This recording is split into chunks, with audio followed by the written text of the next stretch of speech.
আমাদের আন্তর্জাতিক আমাদের তো কোনো অভিজ্ঞতা নাই টাকা কীভাবে ফেরত আনতে হয় বা ইত্যাদি ব্যাপকভাবে এটাকে করার জন্য, কিন্তু ইন্টারন্যাশনাল এক্সপিরিয়েন্সটা আমরা জানি সাধারণত এটা 4 থেকে 5 বছর লাগে আইনি প্রক্রিয়া শেষ হতে।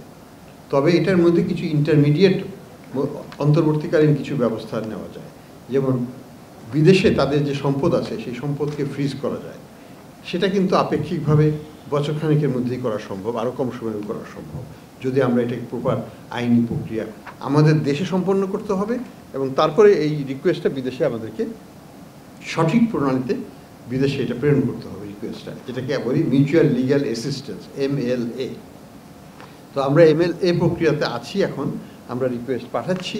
তো বিদেশিদের আমরা যদি সহায়তা পেয়ে যাই তাহলে তা কিন্তু আমরা তাদের অ্যাসেটটা ফ্রিজ করতে পারবো। অ্যাসেটটা ফ্রিজ হলে তার পরবর্তীতে কোর্টে আইনগত প্রক্রিয়া শুরু হবে, এবং সেই প্রক্রিয়ার সমাধান হতে সাধারণত 4 থেকে 5 বছর লেগে যায় সর্বমোট, এবং সেই শেষেই একটা আমরা জানতে পারবো যে আমরা এটা পুরোটা পাবো।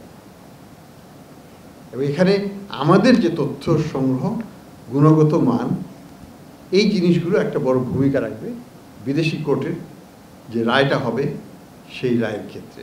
কাজে আমাদেরকে অনেক কিছু নিজে এখানে তথ্য সংগ্রহ করতে হবে, সেটা তাদেরকে সরবরাহ করতে হবে, এবং আমাদের লিগ্যাল প্রসেসটা বিদেশে শুরু করতে হবে। তো সেদিকে আমরা এগোচ্ছি। আর যেটা বললেন বাংলাদেশ ব্যাংকের, আমরা তো ধরুন দুর্নীতি যদি হয়ে থাকে সেটা দুদক আছে, তারা সেটাকে তদন্ত করবে, তদন্ত করে যদি তাদের মনে করেন যে তাদের বিরুদ্ধে চার্জশিট আনা যাবে, তারা সেটা নিয়ে আসবে। এখানে দুদককে কেউ বাধা দিচ্ছে না, দুদক তার নিজস্ব প্রক্রিয়ায় এই কাজটা করবে। এখানে আমি কোনো মন্তব্য করাটা একেবারেই সমীচীন হবে না বলে আমি মনে করি। ব্যাংকের যে অর্থ যেগুলো ব্যাংকের থেকে নেওয়া হয়েছে লোন হিসাবে কিন্তু পরিশোধ করা হয়নি, সেই টাকাটা ব্যাংকের কাছেই আমরা ফেরত দিয়ে দেবো যদি আমরা এটাকে জব্দ করে থাকি। যেমন তাদের শেয়ারগুলো আছে সেই কোম্পানিতে, হয়তো এসালমের শেয়ার থাকে বা সাইফুজ্জামানের শেয়ার, সেগুলো আমরা যে ব্যাংকিং শেয়ার সেগুলোকে আমরা ব্যাংকে দিয়ে দেবো, কারণ এটা তো ব্যাংকেরই প্রাপ্য। এটা হচ্ছে ব্যাংকের অর্থ তারা আত্মসাৎ করেছে, কাজেই সেইখানে তার ক্ষতিপূরণ সেখানে দিতে হবে। দ্বিতীয় হচ্ছে যে তারা আবার অন্যভাবে অর্থ আত্মসাৎ করেছে, শুধু যে ব্যাংক থেকে নিয়েছে তা তো নয়। যেমন ভূমিমন্ত্রী হিসাবে অর্থ আত্মসাৎ করতে পারে, সেই অর্থগুলো তো ব্যাংকে যাবে না, সেটা সাধারণ মানুষের কল্যাণে ব্যবহার করা হবে।